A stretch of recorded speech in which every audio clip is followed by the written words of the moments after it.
A good amount of the songs in Snowpiercer are diegetic, meaning the characters can hear them, and they're carefully chosen for their meaning and message. Today I'll be analysing some of my favourites from the first season. There will be major spoilers for Season 1 and minor spoilers for Season 2. First up is Shafe Lamore by Junoi, which plays while Klimt is brushing Mia's hair. Remember Klimt? Remember the drawers? The writers sure don't. The title roughly translates to I Play Dead, which is a nod to the drawers putting people into induced comas, simulating a death-like state. The chorus also contains the line, and outside it's so cold, which obviously fits with the setting. A lot of the songs in Snowpiercer mention either trains or the cold. Also in the first episode, Mama Grande sings a song while the tailies all arm themselves. The only Spanish I know comes from Dora the Explorer, so I really struggled, but I'm pretty sure these are the lyrics. And I think they mostly speak for themselves. Don't forget, it's really cold in the tail compared to the rest of the train, so the sun doesn't just represent freedom, but also literal warmth. The song inspires the tailies by reminding them what they're fighting for. At the end of the episode, Bennett listens to Life's a Railway to Heaven, and yes, the song is about life being a metaphorical train ride, and these characters' lives is a literal train ride. Mentioning trains in a song is basically a surefire way to get it on this show. The lyrics mention a blessed saviour, obviously an allusion to Wilfred in this context. The song also serves as a subtle reminder that if something goes wrong and that train derails, that's it for humanity. The first time we meet Miss Audrey, she's singing Say It Aint So Joe, written by Murray Head. It's a song about how once you begin to idolise someone, you ignore their flaws, no matter how glaring they may be. Murray Head cited Richard Nixon and Joe Jackson as inspiration. Nixon supporters remained loyal to him after the Watergate scandal, and after Joe Jackson was involved in the Black Sox scandal, his fans hung around the stadium and chanted, Say It Aint So Joe. Now this song could be a reference to multiple different characters in Snowpiercer. Most obviously is Wilfred, whose first name is revealed in Season 2 to be Joseph, and I'm pretty sure they chose that name in reference to this song. Everyone loves Wilfred the first time they meet him, and why wouldn't they? He's handsome, powerful, generous, and warm in public. But the better you get to know Wilfred, the more you see of the monster that's underneath, and many people, such as Ruth or Boki, have trouble accepting that Wilfred is a flawed and cruel human, and not the loving messiah they first met. The message of this song also applies to Leighton, who is a conqueror and not a ruler. The tale trusts him to conquer and then rule the train because they love and admire him, but due to the pressures of rulership, he's forced to break that trust. It could also potentially be applied to Melanie in Season 1. The first-class passengers see her every day and they rely on her as Wilfred's representative, his prophet, if you like. But throughout the season, that trust is eroded until they finally discover that she's been lying to them all along. The second time we see Miss Audrey is on Fight Night, and while she's riling up the crowd and getting everyone excited for the festivities, Cootie-Man's She's a Revolution is playing, foreshadowing Audrey's role in joining Third Class to the rebellion and thus allowing the revolution to succeed.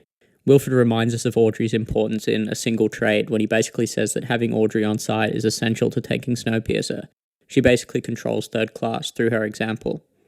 While Leighton is questioning LJ about the murders, LJ plays Sealed with a Kiss as performed by Bobby Vinton.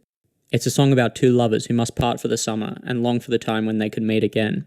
In the context of the scene, the song's title is sort of a play on words. Eric's lips are sealed by LJ's kiss. In other words, Eric's secrecy is more in interest of LJ's safety than his own, which is one of the reasons he refused to be taken alive. If you rewatch the scene, LJ tells Leighton that Eric isn't going to the drawers, and Leighton says, so no one tells. Right as the singer says, sealed with a kiss, and LJ kisses her hand, and in doing so, covers her mouth.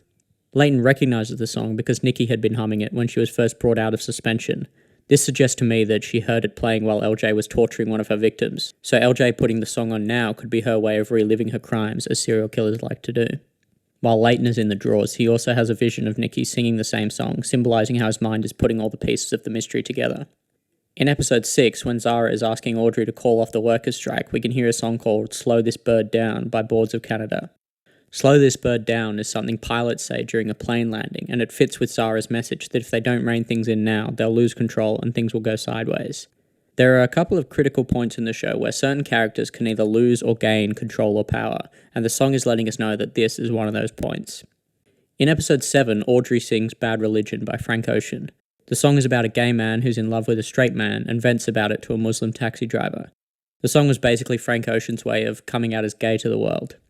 In the episode, Audrey finds out that Wilfred isn't on the train, and Leighton finds out that Josie is dead.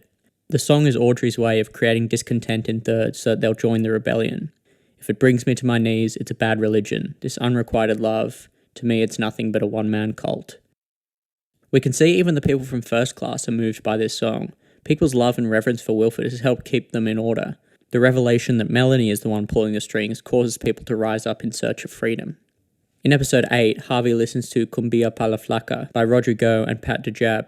I don't have a lot to say about this song other than that it reminded me of just how lonely Harvey must feel. For 7 years, his only friends have been two people in a long-term relationship with each other. He's got the worst case of third wheel in history. There were a lot of moments in seasons 1 and 2 where I thought they were setting Harvey up to turn traitor, and though this song is pretty upbeat, it did fill me with a sense of foreboding. In the final episode, after Pike takes over the Folgers carriage, we hear him listening to a remix of Recall by Chloe. It definitely sounds like the sort of music you listen to while you're on drugs, but the name suggests that the people of Third remember how LJ preyed on them, and they have no sympathy for her. But LJ also remembers that Pike tried to betray the Resistance. And then funnily enough, both of these things are totally forgotten next season. The engineering trio hear 3 songs being broadcast from Big Alice. The first one is very faint and is almost impossible to identify other than that it's an aria. It plays 2 minutes and 30 seconds into the episode and is very faint and marred by static. Sorry about that. The second one is Mailman Mailman by Sonny Boy Williamson. It's about a man expecting a letter from his girlfriend who ran off on him, and he tells the mailman that he's determined to find her one day. Wilfred is mocking Melanie by comparing his situation to the singers. Melanie doesn't actually hear this song though, she's talking to Audrey at the time. I'm pretty sure the third song they hear is Tacea la notte placida from Il Trovatore. It's a romantic song sung by a woman who, on a moonlit night, hears a man singing a love song to her. She runs to the balcony and sees her lover standing outside. Say anything, eat your heart out. This is a sinister message from Wilfred to Melanie that he's coming for her, and it's one of those many hints that Wilfred has an unrequited love for Melanie. And that concludes Season 1. I hope you guys enjoyed. I've been thinking about doing some non-Snowpiercer content during the off-season, so you guys can look forward to that. I'll also probably cover the songs from Season 2 at some point as well. Well, that's all I've got for you lovely passengers. I will see you in the next one.